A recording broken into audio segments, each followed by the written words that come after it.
അംഗീകരിക്കുന്നത് ഒരു ഡോക്ടർ എന്നുള്ള നിലയ്ക്ക് എനിക്കും വളരെ സന്തോഷമുള്ള ഒരു കാര്യമാണ്. കൈരളി ചാനൽ പോലെയുള്ള ഒരു ജനകീയ സ്ഥാപനം അത് ചെയ്യുമ്പോൾ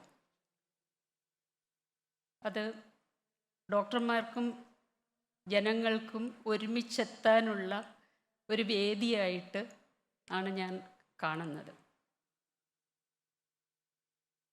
പലപ്പോഴും ഡോക്ടർമാരുടെ ഇടയിൽ ഒരുപാട് അസംതൃപ്തി നിലനിൽക്കുന്ന ഒരു സമയം കൂടിയാണിത്. ജനങ്ങളുമായിട്ട് ഏറ്റവും അടുത്ത് ബന്ധപ്പെടുന്ന, ഒരു വ്യത്യാസവുമില്ലാതെ എല്ലാ വിഭാഗത്തിലും പെടുന്ന ആളുകളുമായി ബന്ധപ്പെടുന്നവരാണ് ഡോക്ടർമാർ. അത് എപ്പോഴും ഒരു ആതുര ശുശ്രൂഷയിൽ മാത്രം ഒതുങ്ങി നിൽക്കുന്നതുമല്ല. ആതുര ശുശ്രൂഷ തന്നെ വളരെ വലിയ ഒരു കാര്യമാണ്. പക്ഷെ അതിനപ്പുറത്തേക്ക് പോകാറുണ്ട്. ഇപ്പോൾ ജൂലൈ 1 നമ്മൾ ഡോക്ടേഴ്സ് ഡേ ആയിട്ട് ആചരിക്കുന്നുണ്ട്.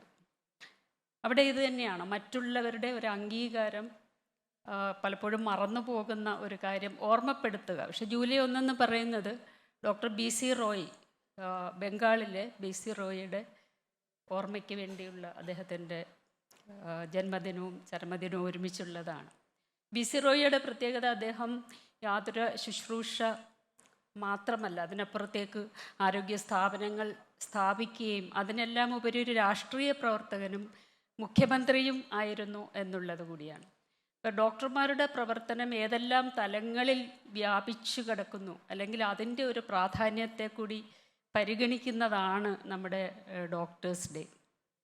നേരത്തെ കൈരളിയുടെ അവാർഡ് കിട്ടിയിട്ടുള്ള ഡോക്ടർ സന്തോഷ് കുമാർ, അദ്ദേഹം അവിടെ പോയിട്ട് യുദ്ധരംഗത്ത് പോയി പ്രവർത്തിക്കുന്ന ഡോക്ടർമാരാണ്. സ്വന്തം ജീവൻ പോലും വിലവയ്ക്കാതെ പ്രവർത്തിക്കുന്ന അത്തരം ഡോക്ടർമാരുണ്ട്. ഇപ്പോൾ ഏറ്റവും അടുത്ത് ജന്തർ മന്ദറിൽ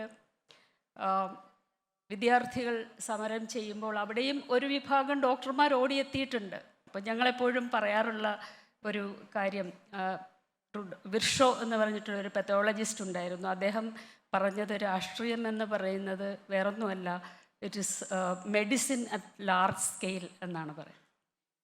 അപ്പോൾ എനിക്ക് ചുരുക്കി പറയാനുള്ളത് ഇതാണ്, ജനങ്ങളും ഡോക്ടർമാരും തമ്മിലുള്ള ഒരു വിടവ് പരിഹരിക്കുന്നതിനും ഉള്ള ഇത്തരം വേദികൾ വളരെ വളരെ ഉപകാരപ്പെടും എന്നുള്ളതാണ്. അതിനായിരിക്കണം ഇതുപോലെയുള്ള വേദികൾ സഹായിക്കേണ്ടത്. ഇവിടെ തിരഞ്ഞെടുക്കപ്പെട്ട ഡോക്ടർമാരെ സംബന്ധിച്ചിടത്തോളം ഞങ്ങൾ വളരെയധികം ബുദ്ധിമുട്ടാതെ തന്നെ നമുക്ക് ഡോക്ടർമാരെ തിരഞ്ഞെടുക്കാൻ സാധിച്ചിട്ടുണ്ട്. ഞാൻ ഈ പറഞ്ഞ ഗുണവിശേഷങ്ങളെല്ലാമുള്ള ഒരുപാട് ഡോക്ടർമാർ നമ്മുടെ ഇടയിലുണ്ട്. സർഗാത്മകമായിട്ടുള്ള പ്രവർത്തനങ്ങൾ ചെയ്യുന്നവരുണ്ട്. അതുപോലെ തന്നെ വളരെ കമ്മിറ്റ്മെൻറ്റോടുകൂടി, പ്രതിബദ്ധതയോടുകൂടി പല മേഖലകളിൽ പ്രവർത്തിക്കുന്ന, അഡ്മിനിസ്ട്രേഷനാണെങ്കിലും നേരിട്ടുള്ള ചികിത്സയാണെങ്കിലും ഒക്കെ തന്നെ പ്രവർത്തിക്കുന്ന ഒരുപാട് ഡോക്ടർമാരുണ്ട്.